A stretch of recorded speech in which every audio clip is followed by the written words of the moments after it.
I'm 19 and today I will talk about racism, what the psychology behind racism is, and how racism affects us. With the aid of these two beautiful girls. Here we got person A. Her name is Mary, she is American.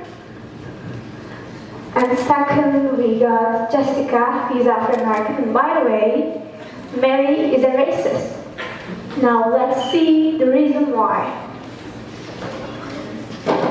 Actually, there are three main reasons that lead people to be racist. Reason one is fear. Why do you think some people in our country neither want to go to work nor get help from the government?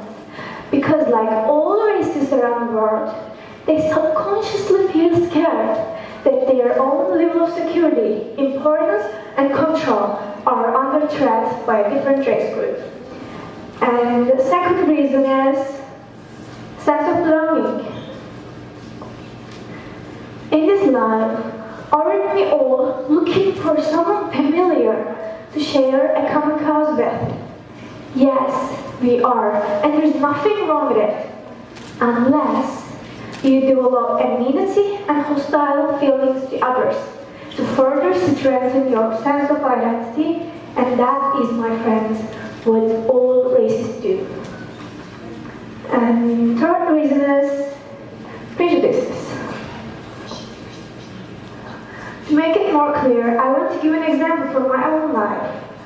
I'm from Erzurum, and in Erzurum, the most humiliating word you can ever tell is Armenian, because of Armenians' betrayal to the Ottoman Empire in 1915. 103 years passed. The ones that betrayed us are already dead. Now there is a completely new generation in Armenia. But we still hate them. As you see, due to racism, people are no longer perceived in their terms of individual personalities or behavior, but in terms of generalized prejudices and assumptions about the group as a whole. And now, I want to show you how racism affects our society.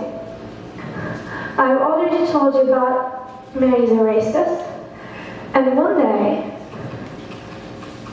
at university, Mary sees Jessica, and her brain automatically tries to find a way that glorifies Mary's own race, whereas humiliates and scares anyone outside it.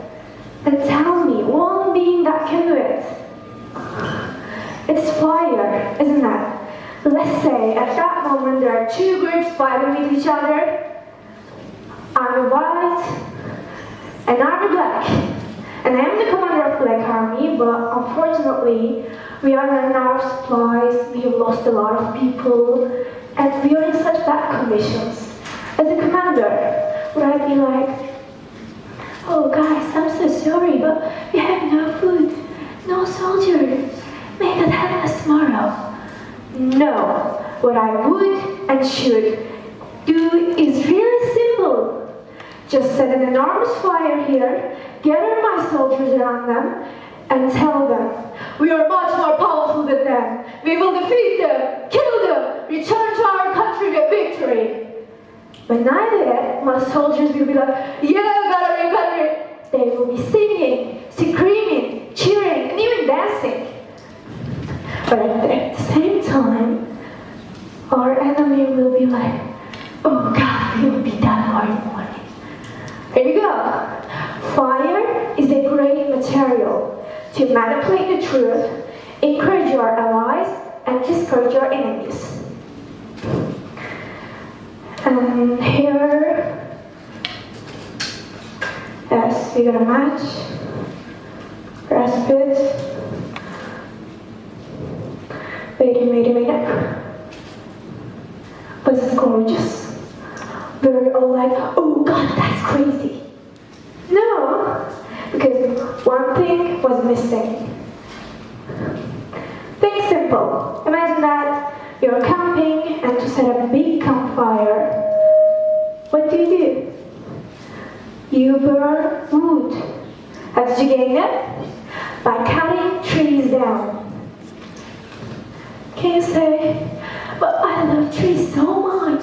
They are our oxygen resource. How of wild animals, I love them, I can't cut them down. No, you cannot.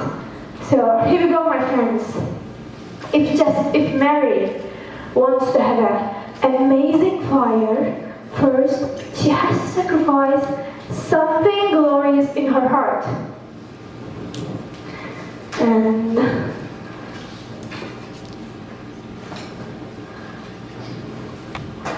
first we get rid of respect, because you cannot judge people because of their race, their heart, or respect.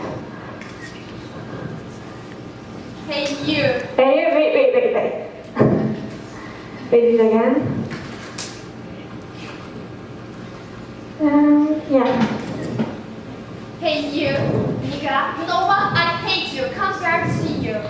Of course, Jessica doesn't start to cry immediately. She's confident. But from now on, she doesn't think she's untouchable.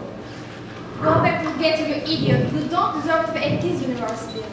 I have the right to be here. We are equal. Well, look, she has the eldest be placed in the same class with herself.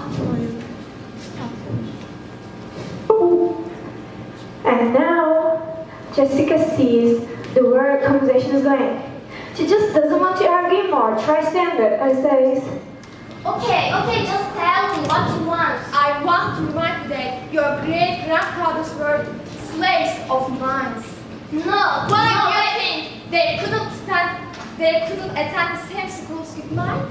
Have you ever asked yourself why they were separated on buses, trains, and even in toilets? No. Here I put a comma and burn amnesty. Because all these discriminations were white men's shade, not Afro-Americans. And Mary knows it really well. That is the reason why she never lets Jessica speak. Because their ancestors were violent, worthless, so inferior, so you are. And here we were wisdom. Because to judge someone just by looking at her ancestors is the most stupid thing in the world. And now Jessica is at the limit of her endurance, her eyes swimming with tears. When Mary sees it, she feels pain deep inside and realizes, it's mercy, let's get rid of that too. You look like a monkey when you cry. Oh God, you look ugly. No one will ever love you. And now we're at the end of the conversation, but the beginning of the story. Unfortunately, there are a lot of people like Mary and Jessica in the world. While racists screaming like monsters around their fires, people like Jessica go to their homes, quickly find a mirror, and ask, Am I an idiot? Do I look so ugly? Am I worthless? and only very few of them have the power to say no to all these questions and get rid of these unrealistic labels and show the world that they are marvelous. And when they achieve this, they become strong personalities like Oprah, Malcolm X, and Martin Luther King. But the problem is, only very few of them can win. Others have nightmares every day. And in public, not only do they feel insecure, but also they behave like they have done something wrong. Always look down, never speak out, sweat, and shake when a racist comes around. What happens then? One day, they just quit and give up on their will to live a healthy and free life. Afterwards, they choose one of these three amazing solutions.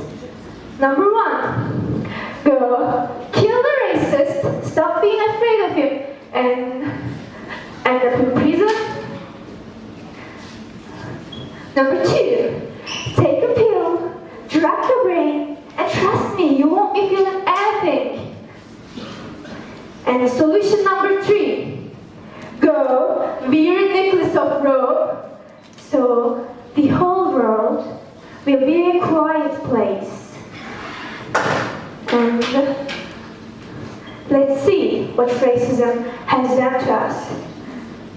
On that side, we had few successful people. We got a lot of prisoners, drug addicts, suicides. On the other side, I can only see the ashes. And at the end, we have one more question to ask. Was it worth it? And we have a million devastating stories to tell the other generations. Thank you.